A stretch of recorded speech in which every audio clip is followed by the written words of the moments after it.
এই যে বাসগুলো যাচ্ছে, বাসগুলো গেলে একটা লোক সাইকেল নিয়ে যাওয়া যায় না। আসলে এই কথা কিছু বলবেন যে আসলে এই রাস্তাটা বড় করা দরকার। আসলে এই রাস্তাটা বড় হওয়া দরকার। এটা এলজিডি রোড, এটা কোনো লোকাল রোড না, এবং জনগণ ভোগান্তির শিকার হতে পারে।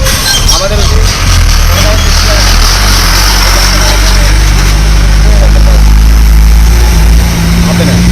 অসংখ্য ধন্যবাদ। আসলে উনি যে কথাটা বললো যে এই রাস্তাটা আরো মেন রোডের মতো চড়া করার দরকার। কারণ হলো যখন এই ঢাকার গাড়িগুলি বাইপাস হয়ে এই রাস্তা দিয়ে যায়, তখন কিন্তু পাশ দিয়ে আর একটা সাইকেল মতো যাওয়ার মতো ক্ষমতা থাকে না। প্রায় দিনই আমাদের এখানে দুর্ঘটনা ঘটে এবং আহত হয়। এই সাইকেল নিয়ে গেলে বিশেষ করে মানুষ পড়ে যায় রাস্তায়। রবিউল শুধু ভাই একটু এই সাইডে দেখাও যে একটা লোক এখান দিয়ে যাইতে পারে না।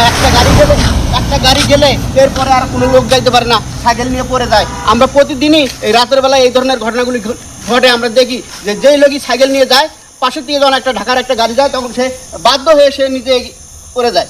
আবেদন জানাবো যারা আমাদের রংপুর শহরের দায়িত্বে আছেন, মেয়র সাহেব আছেন, ওনারা যাতে সাতমাথা থেকে বাইপাস হয়ে যেই রাস্তাটা দমদমা গেল, এই রাস্তার যে একটা টেন্ডার হওয়ার কথা আমরা শুনছি, সেই রাস্তাটা যেন খুব দ্রুত বড় করেন এবং এর যে কাজ হওয়ার কথা সেটা যেন শুরু করেন।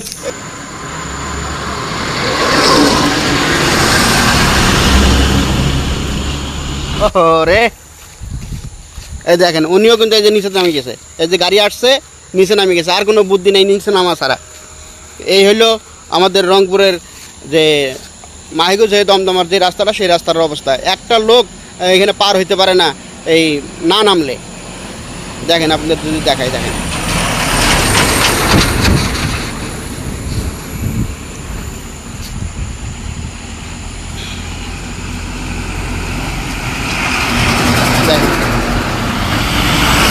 দুই হাত জায়গা থাকে না, দুই হাত জায়গা নাই যে একটা সাইকেল পার হবে।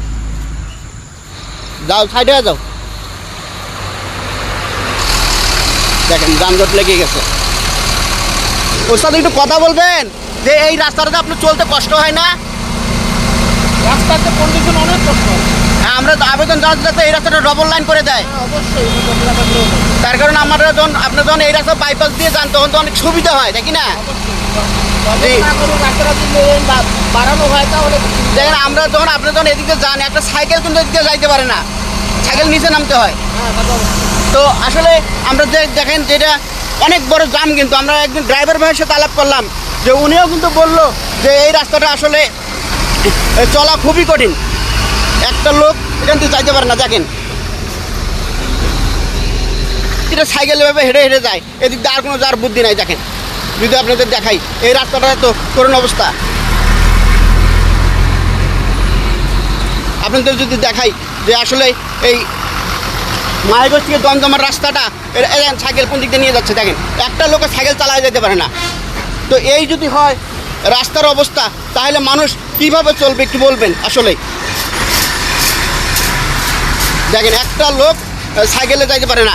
এই গাড়িগুলি যখন যায়, তখন কোনো লোকের আর যাওয়ার কোনো ক্যাপাসিটি নাই।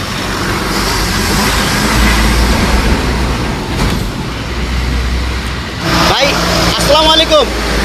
ভাই একটু বলবেন, আপনি তো এখানে অনেকক্ষণ থেকে দাঁড়ায় আছেন, যাওয়ার সাহস পাচ্ছে না এই গাড়ির জন্য।